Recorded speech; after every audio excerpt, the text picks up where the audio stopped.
Hello, MCF brothers and sisters. This is just a quick video to tell you a wee bit about life and ministry in Coimbra. The transition from church in the church building to online church was very quick and with a few bumps, as one might expect. We decided to go with a Zoom platform, and it's been a blessing. It has a bunch of limitations, but given the circumstances, it's amazing. We can still see each other and hear each other and together be encouraged by God's word. We're still doing most of our normal ministry in preaching, men's Zoom meetings, youth Zoom meetings, and center church Zoom meetings, and with Sunday school, ladies Zoom meetings, and music as well.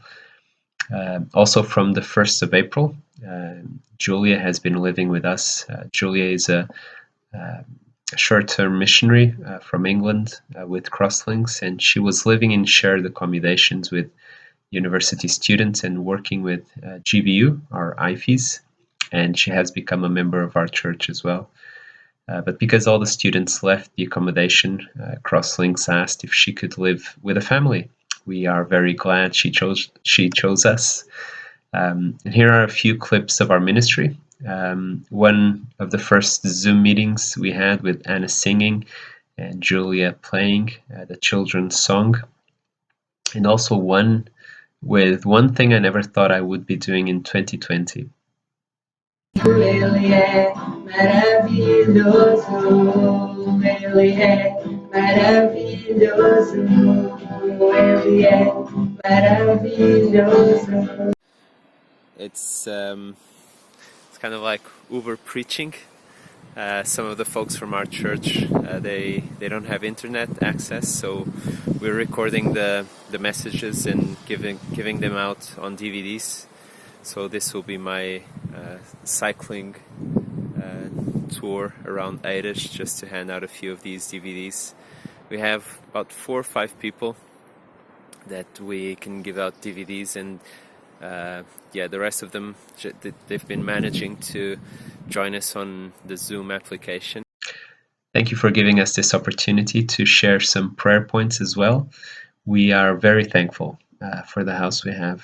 It's a huge blessing from God that we're recognizing more and more these days, because there's space and nature just outside for the kids and us as well. We are very thankful for our local church and for MCF as well for partnering with us for the gospel work in Coimbra. Please pray for wisdom in the planning and transition back to the building of the church that might happen in June, July.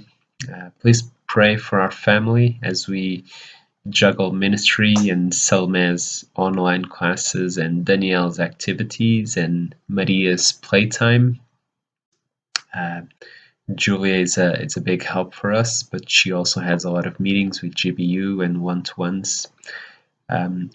Recently we did a preaching series in Hebrews, and there's at least one thing that has become very precious in these times of confinement and being stripped of church building and religious activities and religious people. It's the fact that God speaks. He continues to speak, and he does it through his Son. It says in Hebrews chapter 1, verse 1, in the past, God spoke to our ancestors through the prophets at many times and in various ways. But in these last days, he has spoken to us by his Son, whom he appointed heir of all things, and through whom also he made the universe. The Son is the radiance of God's glory and the exact representation of his being, sustaining all things by his powerful word. After he had provided purification for sins, he sat down at the right hand of the Majesty in heaven. God is still speaking through his Son, and he has made it possible for you and me to hear him when we come to Jesus. There's a song that says, when the music fades, all is stripped away, and I simply come. And the chorus says, I'm coming back to the heart of worship, and it's all about you. It's all about you, Jesus. I'm sorry, Lord, for the thing I've made, when it's all about you. It's all about you, Jesus. So in these times of confinement, of being stripped away of the things we were used to, we have this confidence that all we need is really Jesus, and that God continues to speak to each one of us through his Son. God bless. Hi friends, so this was just a little bit of our life and ministry in Coimbra, Portugal.